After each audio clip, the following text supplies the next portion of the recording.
আর কিছুক্ষণ পরেই ই sports world কাপে ফ্রি ফায়ারে হয়ে বাংলাদেশের পক্ষে লড়াই করতে নামবে রেড হকস, এবং এই মুহূর্তে আমার সঙ্গে আছে বাংলাদেশের ই স্পোর্টস প্লেয়ার অর্থাৎ Free Fire player Omar Faruk. তার সঙ্গে একটু কথা বলবো। ওমর ফারুক, কি অবস্থা, কেমন আছো?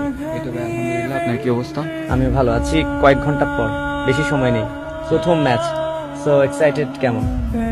এই তো ভাই, আমরা সবসময় যেরকম খেলি এরকম খেলার ট্রাই করবো।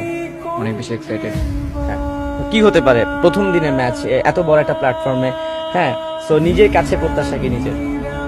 আমি আমার বেস্ট চেষ্টা করবো, এখন দেখা যাক। আলহামদুলিল্লাহ বেস্ট। তবু একটা প্রত্যাশা থাকে না যে ফুল টিম মিলে আমরা এতটুকু যেতে পারি, মিনিমাম এতটুকু হলেও পথ আমরা পাড়ি দেবো, সেই ধরনের টিম স্পিরিট বা টিম মিটিং এ কি সিদ্ধান্ত হয়েছে একটু জানতে চাই। আমাদের টার্গেট তো সবসময় চ্যাম্পিয়নই থাকবে। এখন আল্লাহর কাছে যা আছে দেখা যাক।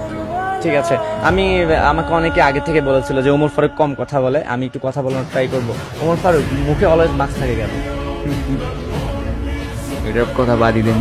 কেন কেন মানে আমি শুনতে চাই আজকে একটু জানো প্লেয়াররা কেন মাস্ক পরে থাকে, আমি এটা আপনার কাছ থেকে জানতে চাই। একটু আগে দেখছিলাম মাস্ক পরেছিলেন এবং মাস্ক পরে কথা বলতে যাচ্ছিলেন, কি কারণে আমি জানতে চাই। আমার একটু কমফোর্ট ফিল হয় মাস্ক।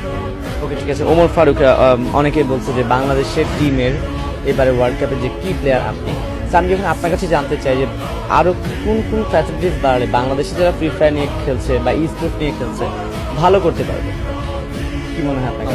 আমাদের বাংলাদেশে বলতে গেলে আমরা এখন পেড টুর্নামেন্ট দিয়ে চালাচ্ছি। যদি ভবিষ্যতে আরো বড় বড় টুর্নামেন্ট আসে তাহলে আমাদের ভিতরে অনেক কম্পিটিশন বাড়বে। এখন অলরেডি অনেক কম্পিটিশন আছে, আস্তে আস্তে বাড়তেছে। রিসেন্টলি ভালো ভালো টুর্নামেন্ট আসতেছে, এখন আস্তে আস্তে বাড়তেছে। এরকম যদি চলতে থাকে তাহলে অবশ্যই সবাই অনেক ভালো খেলতে পারবে। আর ডিভাইস নিয়ে কোনো কমপ্লেন আছে কিনা? যেমন বলছিল যে ডিভাইস, আমাদের দেশে যে ডিভাইস পাওয়া যায়, আপনি যেহেতু খেলছেন তার যেহেতু এখন প্রযুক্তিগতভাবে আরো ভালো ভালো ডিভাইস পাওয়া যায়, ডিভাইসের দিক থেকে কি বাংলাদেশ পিছিয়ে আছে? না না, ডিভাইস ঠিকঠাকই আছে, সবাই ঠিকঠাকই আছে। ঠিক আছে, আপনি একদম কম কথা বলেন, এত কম কথা বলেন কেন? এমনিতেই উত্তরটা এটা আমাকে দিয়ে দেওয়া লাগবে। ঠিক আছে, শেষ বলতে চাই যে যেহেতু কয়েক ঘন্টা পরে ম্যাচ, দেশের মানুষের জন্য কিছু বলার থাকলে বলতে পারেন, বিশেষ করে যারা ই স্পোর্টস লাভার, ফ্রি ফায়ার লাভার, ওদের জন্য। আমাদের জন্য সবাই দোয়া করবেন আল্লাহর কাছে। আমরা আমাদের বেস্ট চেষ্টা করব, দেখা যাক কি হয়। ঠিক আছে ওমর ফারুক, আপনাদের জন্য অল দ্য বেস্ট। দর্শক, কথা বলছিলাম ওমর ফারুকের সঙ্গে, খুবই কম কথা বলেন, অর্ধেকের বেশি কথা আমি বলেছি। তবুও যাই হোক, খেলাটা মাঠেই হোক, কথা কম বললেও চলবে। ভালো থাকবেন সবাই।